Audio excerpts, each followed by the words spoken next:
ಇವತ್ತು 120 days fertility booster ಸೀರೀಸ್ನ 13ನೇ ದಿನ. ಈ ಜರ್ನಿ ಸ್ಟಾರ್ಟ್ ಮಾಡಿದ್ದ 13ನೇ ದಿನಕ್ಕೆ I am break down because of 2 reason. ಮೊದಲನೇ ಕಾರಣ ಏನು ಅಂದರೆ, ಕರೆಕ್ಟಾಗಿ ಇವತ್ತಿಗೆ ಒಂದು ವಾರಕ್ಕೆ ಹಿಂದೆ ಅಂದರೆ ಭಾನುವಾರ ನನ್ನ ಪೀರಿಯಡ್ ಬಂದಿತ್ತು. 2-3 ಡೇಸ್ ನಾರ್ಮಲ್ ಬ್ಲೀಡ್ ಆಗಿ ಸ್ಟಾಪ್ ಆಗಿತ್ತು. ಆಮೇಲೆ ಮಧ್ಯೆ ಮಧ್ಯೆ ಯಾವಾಗಾದರೂ ಬ್ಲೀಡ್ ಆಗ್ತಿತ್ತು. I think it's quite normal, ಯಾಕಂದರೆ ಲಾಸ್ಟ್ 2 ಮಂತ್ಸಿಂದ ಪೀರಿಯಡ್ ಆಗಿರಲಿಲ್ವಲ್ಲ, ಅದಕ್ಕೇನೋ ಅಂತ ಸಮಾಧಾನ ಮಾಡ್ಕೋತಾ ಇದ್ದೆ. ಬಟ್ ಇವತ್ತು ಬೆಳಗ್ಗೆಯಿಂದ ಬ್ಲೀಡಿಂಗ್ ಸ್ಟಾರ್ಟ್ ಆಗಿದೆ, ಮತ್ತೆ ಲೈಕ್ ಅ ಪೀರಿಯಡ್. ಗೊತ್ತಾಗ್ತಿಲ್ಲ ಏನು ಮಾಡೋದು ಅಂತ. ಏನೇ ಆದರೂ ಈ 120 ಡೇಸ್ ಕಂಪ್ಲೀಟ್ ಆಗೋವರೆಗೂ ಹಾಸ್ಪಿಟಲ್ಗೆ ಹೋಗಲ್ಲ ಅಂತ ಡಿಸೈಡ್ ಮಾಡ್ಕೊಂಡಿರೋದ್ರಿಂದ ನೋಡೋಣ ಸಿಚುವೇಶನ್ ಏನಾಗುತ್ತೆ ಅಂತ.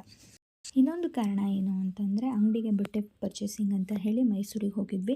ಅಲ್ಲಿ ನನಗೆ ಅರ್ಥ ಆಗಿದ್ದೇನು ಅಂದರೆ, ನಾನು ಮನೆಯಲ್ಲಿದ್ದರೆ ಆರಾಮಾಗಿ ಜಂಕ್ ಅವಾಯ್ಡ್ ಮಾಡ್ತೀನಿ, ಬಟ್ ಹೊರಗಡೆ ಹೋದಾಗ ಕಣ್ಣಿಗೆ ಬಿದ್ದರೆ ತಿಂದೇ ಇರೋದು ಕಷ್ಟ ಅಂತ.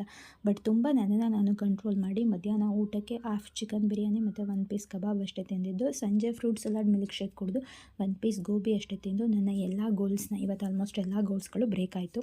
ಹಾಗಾಗಿ ರಾತ್ರಿಗೆ ಜಸ್ಟ್ ಮೊಳಕೆ ಕಟ್ಟಿದ ಕಡಲೆಕಾಳನ್ನಷ್ಟೇ ತಿಂದು 1 ಲೋಟ ಬಿಸಿನೀರು ಕುಡಿದು ನನ್ನ ದಿನನ ಎಂಡ್ ಮಾಡ್ತಾ ಇದ್ದೀನಿ. ಈ ಪ್ರೊಲಾಂಗ್ಡ್ ಪೀರಿಯಡ್ಸ್ಗೆ ದಯವಿಟ್ಟು ಹೋಮ್ ರೆಮಿಡೀಸ್ ಇದ್ದರೆ ಯಾರಾದರೂ ಹೇಳಿ, ನನ್ನ ಕೈಲಂತೂ ಆಗ್ತಿಲ್ಲ.